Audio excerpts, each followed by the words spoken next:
C'est la première étape des funérailles traditionnelles de la relique de Lumumba rapatriée de la Belgique. Le président de l'Assemblée nationale a fait le déplacement de Lumumbaville, ville natale de l'ancien premier ministre congolais pour la dite cérémonie. Et juste après la remise et reprise avec l'actuel gouverneur de province Guy Bandou, Justin Luemba a été interpellé par l'ANER sur une affaire de détournement supposé des biens de sa résidence. L'inculpé a été relaxé dans la même nuit de mercredi.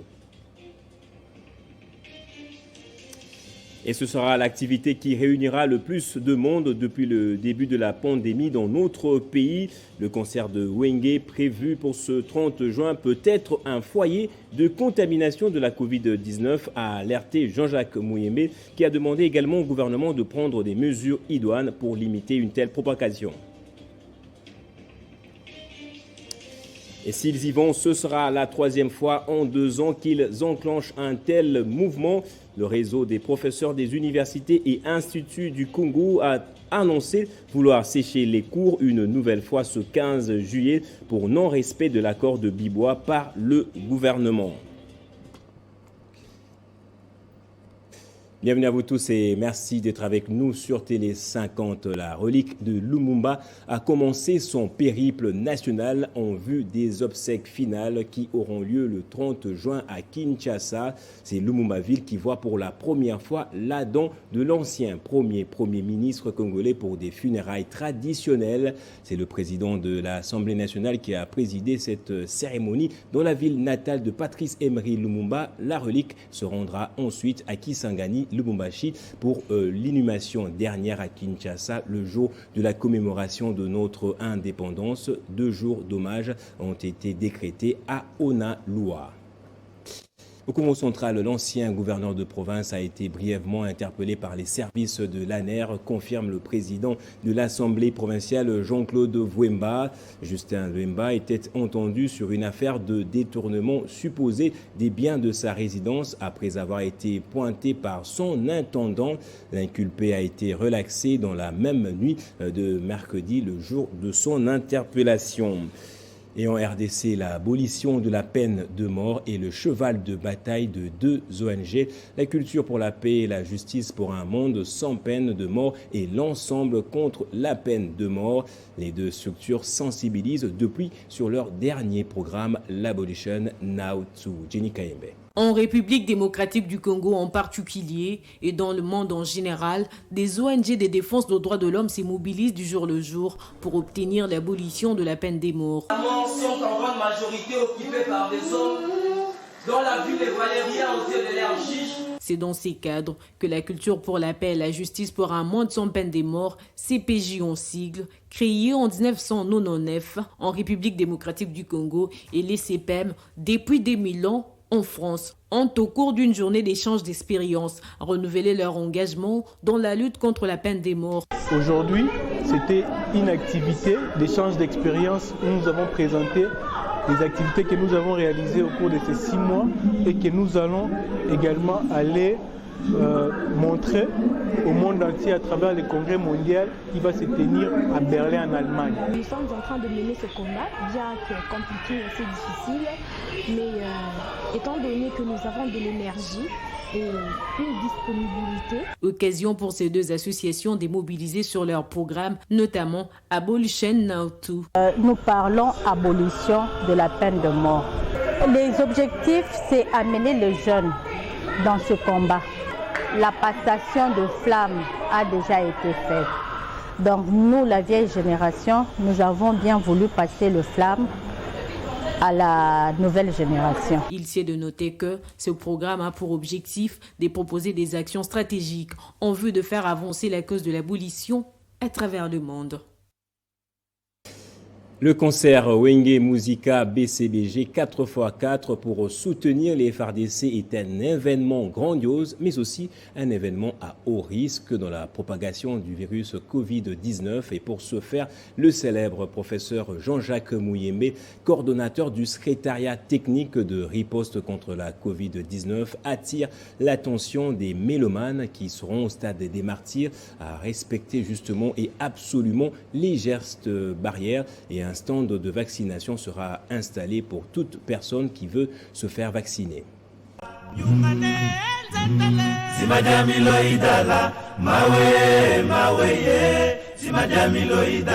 Le grand événement du 30 juin prochain offrira en spectacle les figures emblématiques du clan Wenge, à nouveau réunis après 25 ans de dislocation, présentent un haut risque de contamination massive à la Covid-19, d'après le docteur Jean-Jacques Mouyembe. La crainte du coordonnateur du secrétariat technique de la riposte est renforcée par la menace de la 5e vague de cette pandémie mortelle. La lutte contre la Covid, c'est une lutte multisectorielle. Nous, on le dit toujours. C'est-à-dire que chacun d'entre vous est responsable de la santé des autres. Et les célébrités qui seront là, nous leur demandons également de participer à cette lutte. Le virologue Jean-Jacques Mouyembe a aussi insisté sur l'impérieuse nécessité de se faire vacciner, car les personnes qui présentent des formes graves de maladie sont celles qui ne se sont pas faites vacciner. L'équipe de la riposte a eu une séance de travail avec les organisateurs de ce concert, au cours de laquelle le docteur Mouyembe a demandé aux leaders du clan Wenge de répercuter le même message à leurs fanatiques pour les préserver des méfaits de la Covid-19. Nous demandons à ces célébrités de nous aider également à transmettre le message de protection contre la Covid grâce à la vaccination. Vraiment, prenons les choses en main. C'est un grand événement. D'une pierre, faisons donc deux coups. Quand il y a un grand événement comme ça, on perd un peu le contrôle. Mais nous demandons ceci, c'est que vraiment que les gens puissent, tout en se réjouissant, reconnaître que le danger est là. Autour de cette question et à l'issue de ces échanges, les deux parties se sont convenues de la présence sur les lieux du concert des équipes de la riposte. Et dans l'actualité également, à l'enseignement supérieur, les enseignants pourraient être à nouveau en grève ce 15 juillet si le gouvernement ne répond pas favorablement aux accords conclus avec lui à Bibois en avril dernier. Cette mise en garde résulte d'une réunion d'évaluation du dit accord. Dans une correspondance adressée au ministre de la fonction publique, les professeurs disent être déçus de l'attitude du gouvernement vis-à-vis de ses engagements à son égard. Une forte délégation de la coordination nationale du programme de démobilisation, désarmement, réinsertion communautaire et stabilisation est en mission d'identification des sites qui doivent accueillir les miliciens favorables à ce programme. Le coordonnateur national adjoint en charge des questions techniques et opérationnelles à la tête de cette équipe a échangé avec le gouverneur militaire de l'Ituri, le lieutenant-général Luboya Kachama Johnny. Le gouvernement de la République, plus que déterminé à pacifier la province de l'Ituri, une forte délégation du programme national de désarmement, démobilisation, réinsertion et stabilisation est arrivée ce mercredi à Bunia. Elle est conduite par le colonel Pierre Égide, coordonnateur national adjoint en charge des questions techniques et opérationnelles. À ses côtés, sa collègue en charge de l'administration et des finances, Patricia Tuluka Undele. Au sortir de l'audience avec le gouverneur militaire de l'Ituri, le chef de la délégation dit venir en Ituri identifier les sites de transit qui doivent accueillir les miliciens favorables à ce programme. Nous sommes venus pour que, avec le gouverneur de province, avec le commandant de la région militaire, avec la MONUSCO, nous puissions voir exactement où nous pourrons regrouper ces frères. Dans un premier temps pour les opérations de désarmement, parce qu'il faut qu'ils rendent les armes pour qu'ils soient éligibles au programme.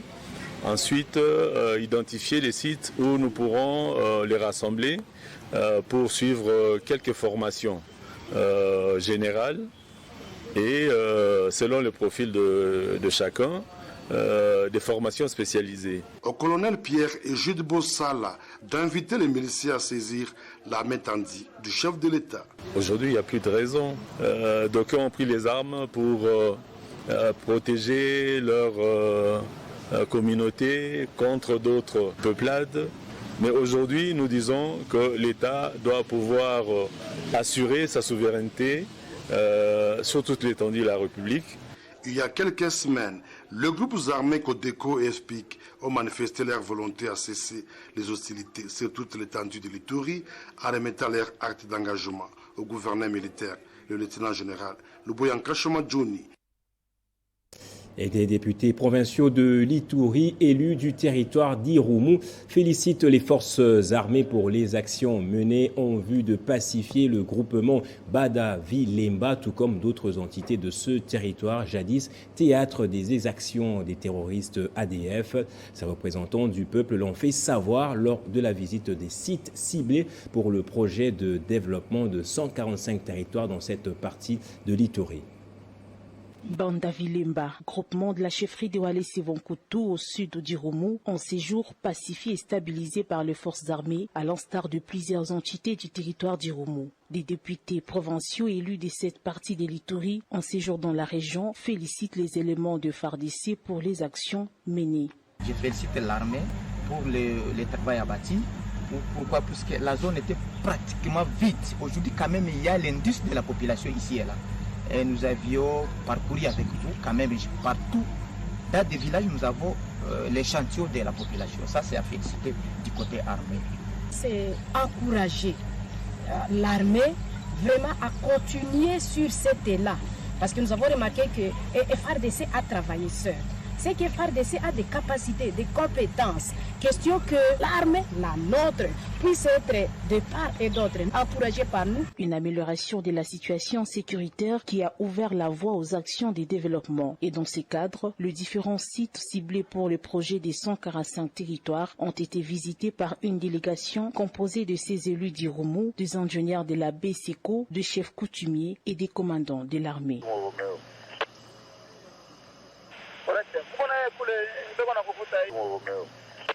Par ailleurs, les forces loyalistes sous les commandements du lieutenant-général Luboyanka Shomadjouni maintiennent la pression sur les rebelles ADF dans la chefferie de Wallis Sivonkutu en territoire d'Irumu en vue de vaincre définitivement ces rebelles et restaurer l'autorité de l'État.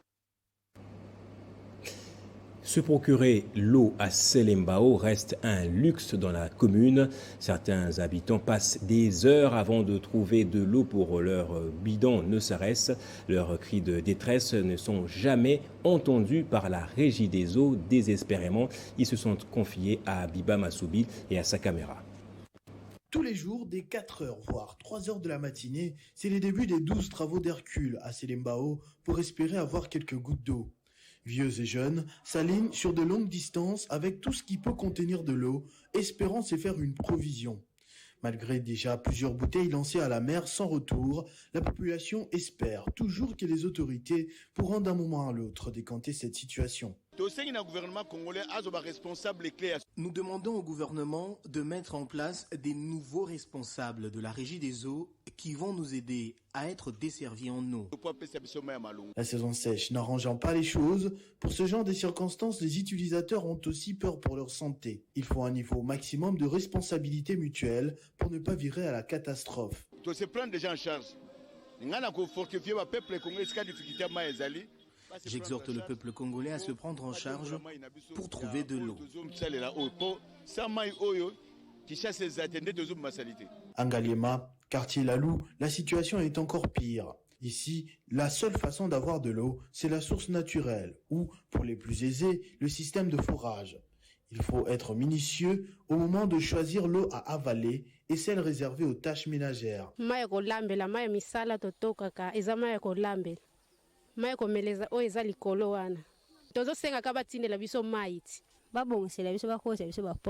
Les pires est à craindre dans ces quartiers qui continuent de croire quand même que les autorités vont trouver une solution dans les prochains jours. Et dans l'actualité internationale, les sauveteurs tentent sans succès ce jeudi de venir en aide aux victimes du séisme qui a fait au moins 1 millier de morts et des centaines de blessés dans le sud-est de l'Afghanistan. Mais leurs efforts semblent vains suite au manque de moyens, le terrain montagneux et les pluies abondantes. Une aide de la communauté internationale s'avère importante, hormis le secours du Qatar et de l'Iran. Récit de Bedinkenge. Déjà aux prises avec une crise économique et humanitaire, l'Afghanistan est frappé par une nouvelle tragédie qui constitue un lourd défi pour les talibans au pouvoir depuis la mi-août. Il s'agit du séisme le plus meurtrier qu'ait connu le pays en plus de 2 décennies, causé par le tremblement de terre d'une magnitude de 5,9 qui est survenu aux premières heures de mercredi dans les provinces de Paktika et de Khost, des régions rurales pauvres et difficiles d'accès frontalières du Pakistan. Le gouvernement taliban a fait appel à l'armée, mais il n'a que peu de moyens. Ses ressources financières sont très limitées après les gels de milliards d'avoirs détenus à l'étranger et l'arrêt brutal de l'aide humanitaire occidentale qui portait le pays à bout de bras depuis 20 ans. Il ne revient plus qu'au compte-gouttes depuis le retour au pouvoir des islamistes. Par ailleurs, le gouvernement taliban a dit faire au mieux de ses capacités et appelé à l'aide la communauté internationale qui a refusé de le reconnaître jusqu'ici et les organisations humanitaires. Le secrétaire général des Nations Unies, Antonio Guterres, a tout de même assuré que l'ONU était pleinement mobilisée pour aider l'Afghanistan avec les déploiements en cours d'équipes de premiers secours et l'envoi de médicaments et nourriture. Entre-temps, les talibans ont annoncé avoir reçu 2 avions chargés d'aide venus d'Iran et 1 du Qatar.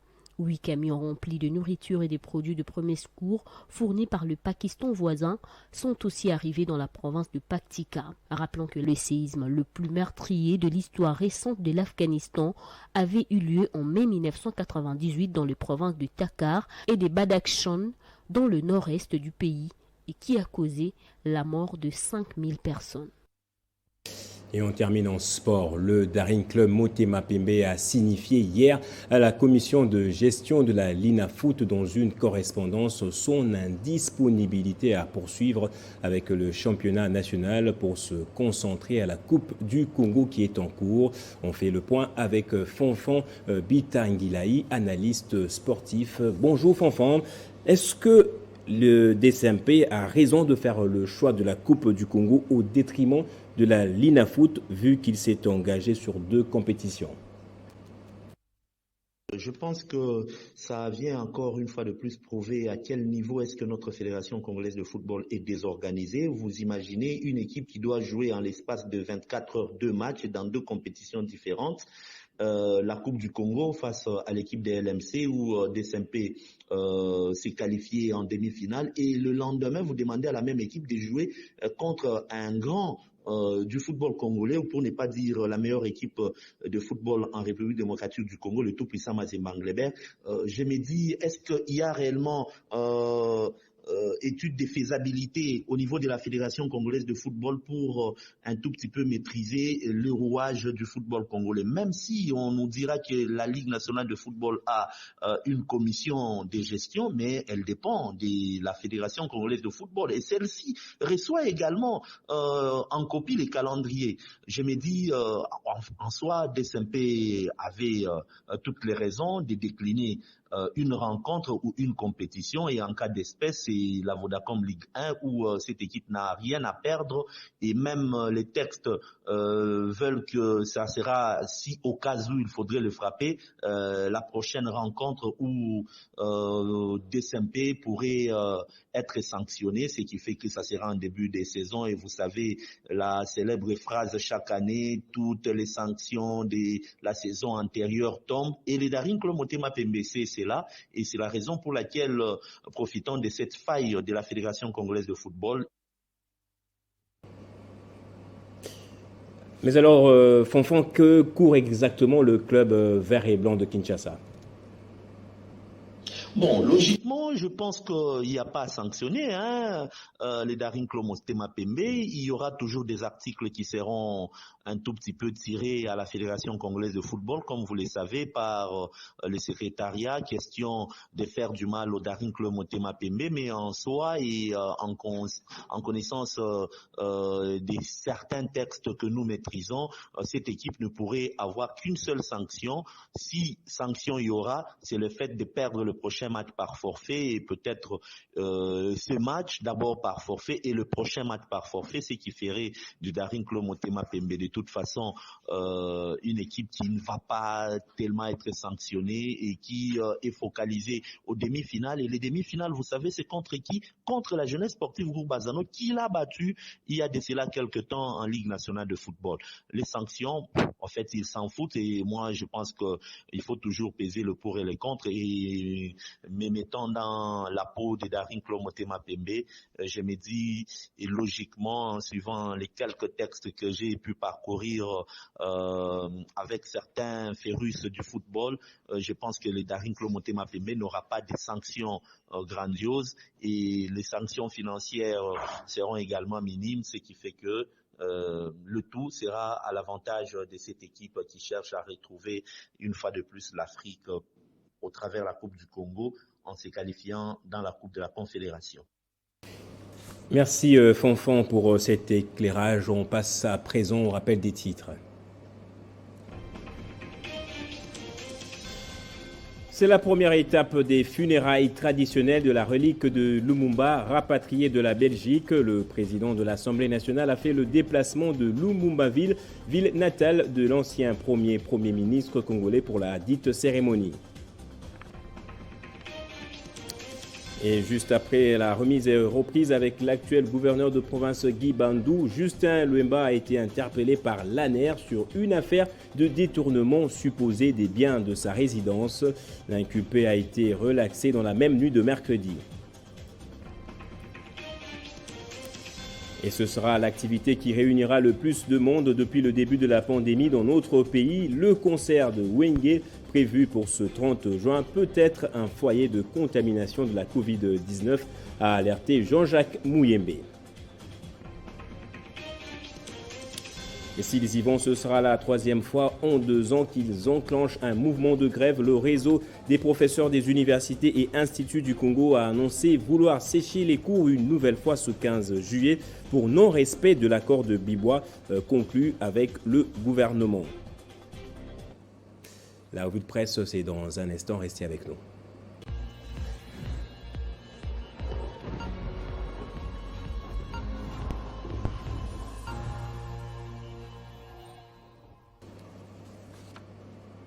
Et Jenny Kayembe est avec moi pour la revue de presse. Bonjour et bienvenue à vous, Jenny. Bonjour Gaëtan Kouba-Bondi, bonjour à tous.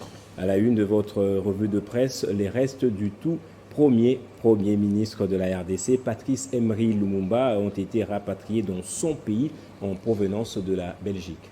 Oui, un moment très attendu tant pour la nation congolaise en général que pour sa famille biologique en particulier. La dépouille mortelle de ce héros national est arrivée hier à Kinshasa par l'aéroport international d'Indjili. Puis, elle a été ramenée sur la terre de ses ancêtres, précisément à Onaloa, 2 jours après la restitution par la Belgique à la République démocratique du Congo d'une dent, celle reste de la dépouille de Patrice Emery Lumumba, rapporte Actualité.cd. Et Gaëtan, à cette étape, c'est juste pour des hommages coutumières.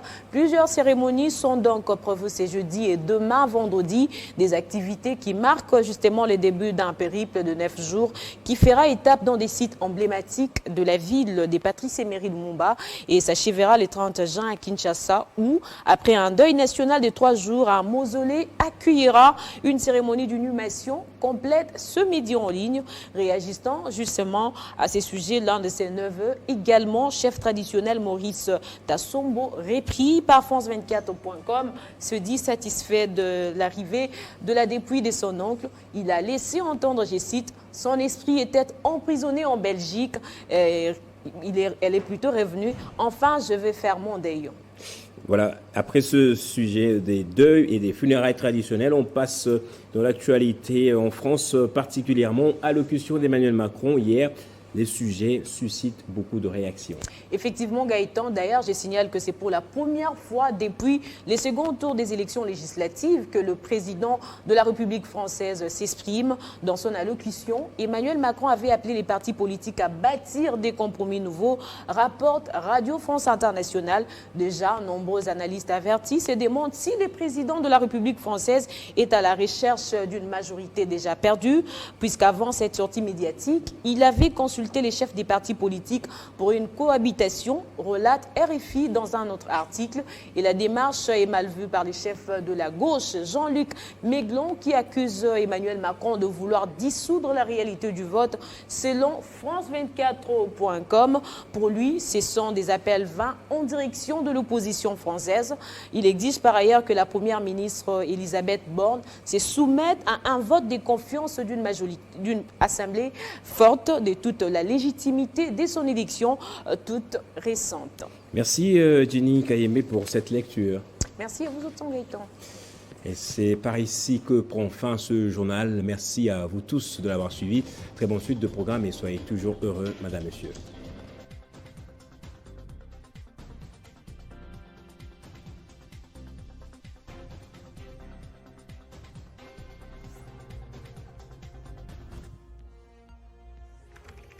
L'actualité reste incontinue.